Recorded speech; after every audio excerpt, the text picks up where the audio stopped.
Good morning student. आज हम discuss करने वाले हैं क्लास 6 में साइंस का एक पार्ट है बायोलॉजी। बायोलॉजी में हमारा फर्स्ट चैप्टर है बायोलॉजी साइंस ऑफ लाइफ। इसके बारे में डिस्कस करें। तो पहले देख लेते हैं कि बायोलॉजी है क्या। ठीक है, बायोलॉजी में क्या होता है, हमने फिजिक्स पढ़ी है, केमिस्ट्री पढ़ी है, उसके बारे में जाना। ये भी एक साइंस का पार्ट है बायोलॉजी, और इसमें हम लोग पढ़ते हैं लिविंग थिंग्स के बारे में, लिविंग बींग्स के बारे में, ह्यूमन बींग्स के बारे में, मीन जो भी लिविंग बींग्स हैं सबके बारे में इसमें पढ़ते हैं बायोलॉजी में। ठीक है, तो बायोलॉजी का फर्स्ट चैप्टर ही हमारा साइंस ऑफ लाइफ। तो इसमें क्या है, हमारा फर्स्ट टॉपिक जो आता है इसमें हमको केवल इतना बताना है कि क्या कैरेक्टरिस्टिक्स हैं, मतलब क्या विशेषताएं हैं लिविंग बींग्स की, उसको हमको डिस्कस करनी है। तो सभी लिविंग बींग्स, बहुत सारे लिविंग बींग्स हैं, बहुत सारे हैं, तो उनमें क्या होता है, सबकी जो कैरेक्टरिस्टिक्स होती है वो अलग अलग होती है। ठीक है, तो पहली जो उसकी है प्रॉपर्टी है वो क्या है, living beings are made up of cell. तो लिविंग बींग्स होगा, कोई भी लिविंग बींग्स, चाहे वो छोटा हो चाहे वो बड़ा हो, सभी सेल्स से मिलकर ही बने होते हैं। डिफरेंस ओनली इतना होता है कि कुछ लिविंग बींग्स जो होते हैं वो एक सेल से मिलकर बने होते हैं, कुछ लिविंग बींग्स कुछ लिविंग बींग्स जो होते हैं एक सेल से ज़्यादा सेल से मिलकर बने होते हैं। ठीक है, तो जो एक सेल से मिलकर बने होते हैं उसे हम बोलते हैं यूनिसेल्युलर ऑर्गेनिजम्स। क्या बोलते हैं, जो केवल सिंगल सेल से जो बने होते हैं उसे हम बोलते हैं यूनिसेल्युलर ऑर्गेनिज्म। ठीक है, और जो एक से ज्यादा सेल से बने होते हैं, मिलके बने होते हैं, उन्हें बोलते हैं मल्टी सेलुलर ऑर्गेनिज्म। ये मोर देन वन सेल बोल देंगे इसको, मोर देन वन सेल, मतलब मोर देन वन सेल है तो हम उसको क्या बोलेंगे, मल्टी सेलुलर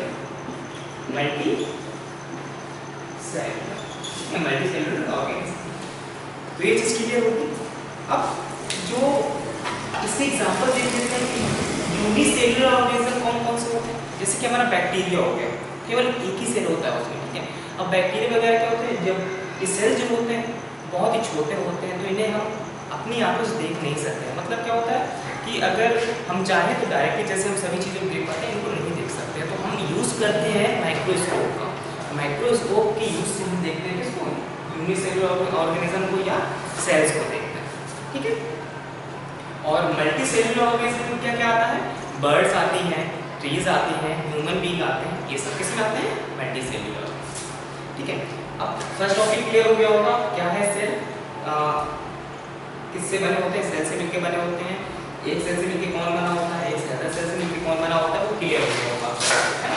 अब हम नेक्स्ट टॉपिक अपना देख लेते हैं, क्या है हमारा लिविंग बींग्स ग्रो।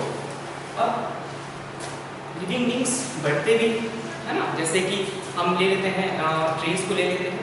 तो ट्रीज क्या होती है कि वो बढ़ता है, क्या बढ़ता है, वो अपने शाखाएं को पहले क्या होता है, सीड होता है, धीरे धीरे वो ग्रो करता है, बढ़ता है। और जैसे कि ह्यूमन बीइंग में ले लेते हैं, एनिमल्स ले लेते हैं, ये सब में क्या होता है, ग्रो होते हैं, बल्कि नॉन लिविंग थिंग्स ग्रो नहीं कर पाते। ठीक है, लेकिन कुछ अगर नॉन लिविंग थिंग्स की बात करें, जैसे कि बैलून, हम कहेंगे बैलून, तो अगर उसमें हम लोग एयर फिल करेंगे तो बढ़ जाता है, ग्रो होता है। लेकिन उसमें क्या करना है, एक्सटर्नल कुछ चीज़ दे रहा है, एक्सटर्नल एयर दे रहा है उसको, इस वजह से वो बढ़ जाता है। तो हम कह सकते हैं कि लिविंग बींग्स जो होते हैं वो केवल ग्रो करते हैं।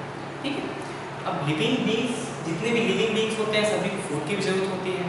अब क्या करते हैं कि कुछ होते हैं लिविंग बींग्स जो फूड अपने खुद से बनाते हैं, खुद खाते हैं, और कुछ क्या होता है लिविंग बींग्स में वो दूसरों पे डिपेंड होते हैं। ठीक है, तो कौन कौन से ऐसे लिविंग बींग्स हैं, अगर जो ऐसे लिविंग बींग्स जो खुद से अपना वो बना रहे हैं, फूड बना रहे हैं, फूड प्रिपेयर कर रहे हैं, उसे हम बोल देंगे, उसे हम क्या बोलेंगे, ऑटोट्रॉप्स। क्या बोलेंगे, ऑटोट्रॉप्स।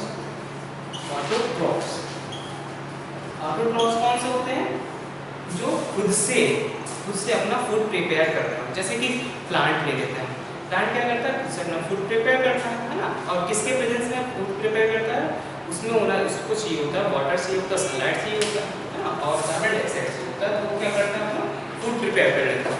और अब इसके ऑटोट्रॉप्स के अंदर क्या आ रहा है, ट्रीज आ गए, ट्रीज। ठीक है, अब दूसरा होता है जो दूसरों पे डिपेंड होते हैं, उसे हम बोलते हैं हेटेरोट्रॉप्स। हेटेरोट्रॉप्स के अंदर कौन कौन आ जाते हैं, हेटेरोट्रॉप्स एनिमल्स क्या करते हैं, उससे अपना फूड प्रिपेयर नहीं करते हैं, वो दूसरों पे डिपेंड होते हैं, है ना। तो अगर हम बात करें कि हेटेरोट्रॉप्स क्या होता है, तो मतलब जो ऐसे लिविंग बीइंग्स जो डिपेंड हो फूड के लिए दूसरों पे, ठीक है। और ऑटोट्रॉप्स क्या होता है, जो खुद से अपना फूड प्रिपेयर कर रहे हो, दूसरों पे डिपेंड ना हो, वो होता है ऑटोट्रॉप्स, ठीक है। दोनों चीजें क्लियर होंगी आपको, ऑटोट्रॉप्स और हेटेरोट्रॉप्स। अब living beings, next living beings respire. अब कोई भी लिविंग बीइंग होगा वो रिस्पायर तो करेगा, देख लेते हैं कैसे करते हैं रिस्पायर। अब लिविंग बीइंग में हम जैसे कि हम लोग क्या करते हैं, ऑक्सीजन लेते हैं, ऑक्सीजन लेते हैं, ऑक्सीजन के बाद हम क्या करते हैं, ऑक्सीजन लेते हैं और वो ऑक्सीजन यूज हो जाती है एनर्जी के रूप में। जब फूड ब्रेक होता है तो एनर्जी के रूप में यूज हो जाती है, और उसके बाद हम उसको निकालते हैं, थ्रो आउट करते हैं कार्बन डाइऑक्साइड, है ना। तो हम क्या लेते हैं, ऑक्सीजन लेते हैं और कार्बन डाइऑक्साइड थ्रो करते हैं, ठीक है। इसी तरह जो प्लांट होते हैं वो क्या करते हैं, प्लांट रिस्पायर करते हैं, सभी लिविंग बीइंग्स रिस्पायर करते हैं। जितने भी लिविंग बीइंग्स होंगे, चाहे वो छोटा हो चाहे वो बड़ा हो, सभी लिविंग बीइंग क्या करेंगे, रिस्पायर करेंगे। कोई कार्बन डाइऑक्साइड लेगा, कोई ऑक्सीजन लेगा, ठीक है। तो कार्बन डाइऑक्साइड कौन लेता है, प्लांट्स लेते हैं, कार्बन डाइऑक्साइड लेता है, वाटर लेता है, ठीक है। तो वो उसके थ्रू से रिस्पायर करता है, रेस्पिरेशन की प्रोसेस करता है, ठीक है। अब हमारा नेक्स्ट टॉपिक आता है living beings respond to stimuli. अब स्टिमुली होता क्या है, स्टिमुली एक ऐसी प्रोसेस है, स्टिमुली क्या है, एक ऐसा प्रोसेस जो सडन कोई एक्शन हमारे पास है, जैसे कि हमने किसी को छुआ, टच किया तो तुरंत अपना हाथ हटा ले, ठीक है। तो तुरंत उस चीज़ का रिस्पॉन्ड करे, नेचर से अगर कुछ हो रहा है, नेचर से कुछ हो रहा है तो वो तुरंत उस चीज़ का रिस्पॉन्ड कर रहा हो, तो वो प्रोसेस क्या होती है, स्टिमुली होती है, ठीक है। उस प्रोसेस को हम बोलते हैं स्टिमुली। सडन चेंज कुछ आ जाए, ठीक है, जैसे मैं कोई चीज़ करता हूँ तो तुरंत हाथ हटा ले, तो क्या होता है, स्टिमुली वैसा होता है। स्टिमुली हमने क्या किया, रिस्पॉन्ड किया। और जैसे कि अगर कुछ गर्म चीज़ हमारे हाथ में लगती है तभी हम तुरंत हाथ हटा लेते हैं, हम उस जगह पे जाते ही नहीं हैं। अगर धूप है तो हम लोग बाहर निकलते ही नहीं, क्योंकि हम ज़्यादा नंगे पैर निकलेंगे तो जल जाएंगे, तो वो स्टिमुली है, ठीक है। अब प्लांट्स भी करते हैं, प्लांट्स भी क्या करते हैं, स्टिमुली को रिस्पॉन्ड करते हैं। ओनली ह्यूमन बीइंग या एनिमल्स ही नहीं बल्कि प्लांट भी करते हैं, ठीक है। जैसे कि एक तो पेड़ को अगर हम लोग छूते हैं, कोई एक पेड़ का कॉन्सेप्ट होता है, उसको बोलते हैं छूएंगे, तो उसको छू लेते थे वो मुरझा जाता है, तो वही क्या करता है, स्टिमुली को वो भी रिस्पॉन्ड कर रहा है। अब नेक्स्ट हमारा टॉपिक आता है लिविंग बीइंग्स मूव। क्या है कि लिविंग बीइंग्स मूव करते हैं, नेक्स्ट टॉपिक है हमारा living beings move. I think लिखा नहीं इसका, बट नेक्स्ट टॉपिक ये living beings move. Living beings क्या करते हैं, मूव करते हैं, ठीक है। कोई भी लिविंग बीइंग्स होगा, एक प्लेस से अगर दूसरी प्लेस तक वो जा रहा है, एनिमल जा रहा है, एक प्लेस से दूसरी प्लेस तक जाएगा, उस प्रोसेस को हम क्या बोलेंगे, उस मोशन को हम बोलेंगे लोकोमोशन। एनिमल जो है एक प्लेस से दूसरी प्लेस अगर जा रहा है तो उस मोशन को बोलते हैं लोकोमोशन, ठीक है।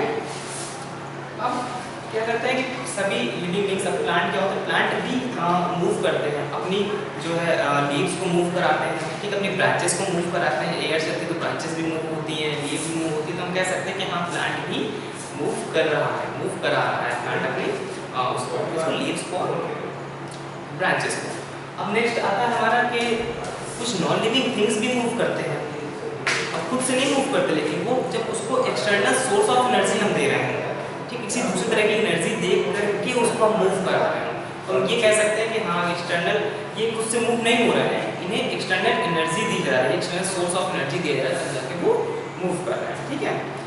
बल्कि ये नहीं कि वो अपने से मूव कर जाए, ऐसा नहीं है। जब तक उसे एनर्जी नहीं दी जाएगी, सोर्स नहीं दिया जाएगा जिससे वो मूव करे, तो वो मूव नहीं करेगा। अब नेक्स्ट हमारा आता है living beings throw out waste. Living beings होते हैं वेस्ट भी थ्रू आउट करते हैं, जैसे कि हमने कार्बन डाइऑक्साइड वाटर प्लांट लेते हैं तो वो निकालते हैं, छोड़ते हैं, क्या छोड़ते हैं, क्या थ्रू आउट करते हैं, वो छोड़ते हैं ऑक्सीजन, थ्रू आउट तो कर रहे हैं, है ना। और ये अगर हम कहें कि सॉलिड वेस्ट ये थ्रू आउट नहीं करते हैं, ये क्या करते हैं, अपनी लीव्स को सेट करते हैं, है ना। तो वही क्या हो जाता है उसका वेस्ट अगर हम वही वेस्ट हो जाता है उसका। और लिविंग बीइंग्स में, और दूसरे लिविंग बीइंग्स क्या होता है कि हम लोग का जैसे कि ऑक्सीजन लेते हैं तो हम लोग कार्बन डाइऑक्साइड भी छोड़ते हैं, वाटर भी छोड़ते हैं, वाटर लेते भी हैं, वाटर थ्रू आउट भी करते हैं, कुछ सॉलिड मटेरियल भी वेस्ट थ्रू आउट करते हैं, है ना। तो कह सकते हैं कि हम लोग थ्रू आउट करते हैं वेस्ट, ठीक है। अब नेक्स्ट हमारा टॉपिक है लिविंग बीइंग्स रिप्रोड्यूस। अब कुछ लिविंग बीइंग्स होते हैं जैसे कि एनिमल ले लीजिए, कुछ एनिमल क्या करते हैं कि अपने यंग वंश को बर्थ करते हैं, मतलब बच्चे को जन्म देते हैं डायरेक्टली। और कुछ एनिमल्स क्या होते हैं कि वो बच्चे को जन्म दे करके क्या करते हैं, एग्स देते हैं, है ना। एग से वो रिप्रोड्यूस करते हैं। और प्लांट में कैसे होता है, प्लांट्स में कुछ जो प्लांट्स होते हैं वो सीड से, कुछ उनको कट करके हम लोग रिप्रोड्यूस करते हैं, है ना। तो उसमें दोनों, इसमें प्रोसेस अलग अलग होती है, प्लांट्स में अलग होती है, एनिमल्स में अलग है, ह्यूमन बीइंग में अलग है, ठीक है। तो इन सब में क्या पाया जाता है, बल्कि लिविंग थिंग्स में सब चीज़ें नहीं है, लिविंग थिंग्स रिप्रोड्यूस नहीं कर सकता है उस चीज़, ठीक है। अब नेक्स्ट टॉपिक आता है living beings follow a life cycle. अब क्या होता है कि कोई भी लिविंग बीइंग होगा, पहले वो बर्थ करेगा, सबसे पहले क्या करता है, बर्थ करता है, जन्म लेता है, ठीक है। उसके बाद वो ग्रो करेगा, ग्रो करने के बाद क्या करता है, ग्रो करने के बाद वो प्रोड्यूस करेगा, प्रोड्यूस करने के बाद क्या करता है, वो पूरा हो जाएगा, एजिंग जिसे बोलते हैं, एजिंग, ठीक है। एजिंग के बाद क्या हो जाता है, लास्ट में वो डेथ कर जाता है। तो ये प्रोसेस चलती है, लाइफ साइकिल है, ठीक है। ये लाइफ साइकिल है किसी भी लिविंग की, सबसे पहले बर्थ करेगा, फिर ग्रो करेगा, फिर प्रोड्यूस करेगा, फिर पूरा हो जाएगा, फिर इसको डेथ कर जाएगा। अब ये सब में अलग अलग होती है, ह्यूमन बीइंग में अलग है, ठीक है। बैक्टीरिया जो होते हैं, बैक्टीरिया के हम पूछे ये कितनी देर तक जिंदा रहते हैं, कितनी देर तक इनकी लाइफ होती है, लाइफ साइकिल कितनी होती है, तो 20 मिनट होती है। कितनी होती है, किसी भी बैक्टीरिया की लाइफ होती है 20 मिनट, ठीक है। और ह्यूमन बीइंग की अगर हम बात करें तो ह्यूमन बीइंग कितनी होती है, ह्यूमन बीइंग की होती है हमारी 75 to 80 के बीच में ईयर्स, ठीक है। और जो ये लाइफ साइकिल है, जो लाइफ साइकिल है, तो ये समझ में आ गया होगा। अब एक चीज आती है लाइफ स्पैन। लाइफ स्पैन क्या होता है कि टाइम, किसके बीच का टाइम, जो बर्थ है और डेथ है उसके बीच का जो भी टाइम बच रहा है उसको हम क्या बोलेंगे, लाइफ स्पैन। मतलब जो भी उसने लाइफ स्पेंड की, ठीक है, मतलब बर्थ के बाद और डेथ से पहले की जो भी टाइमिंग है उसे हम क्या बोलेंगे, लाइफ स्पैन कहकर आ जाते हैं। आई होप क्लियर हो गया होगा आपको, ये सब टॉपिक क्लियर हो गए होंगे कि कैसे क्या चीज़ होती है, इसमें कैसे बने होते हैं, लाइक लिविंग सेल से बने होते हैं, वो ग्रो भी करते हैं, बढ़ते हैं, सभी लिविंग बढ़ते हैं, उनको ज़रूरत होती है। अगर लिविंग फूड नहीं लेंगे तो वो लाइफ एग्जिस्ट नहीं होगी, लाइफ नहीं जी पाएंगे, वो डेथ कर जाएंगे। एंड अगर रेस्पायर नहीं करेंगे तो भी वो क्या करते हैं, गेट्स थ्रो आउट करते हैं, वो रिस्पॉन्ड करते हैं स्टिमुली का, और मूव भी करते हैं, रिप्रोड्यूस करते हैं, लाइफ साइकिल होती है, ठीक है। जैसे लाइफ साइकिल मैंने लास्ट में बता दिया आपको क्या होगी लाइफ साइकिल। तो अब ये सब चीज़ें हैं, इनके बाद में क्या है, एक्सरसाइजेस हैं। तो इनकी जो है कुछ एक्सरसाइजेस हैं, एक्सरसाइजेस पूरी लगभग हमने अपलोड कर दी हैं हमारे स्टूडेंट वेब पोर्टल पे, kingstonenglishschool.in पे अपलोड कर देंगे, ठीक है। तो आप वहाँ से जाके इसको डाउनलोड कर लीजिए, और डाउनलोड करने के बाद अपनी कॉपीज़ में राइट कर लीजिए। क्लास वर्क कॉपी या सब्जेक्ट कॉपी जो भी है हमारी, उसमें हमको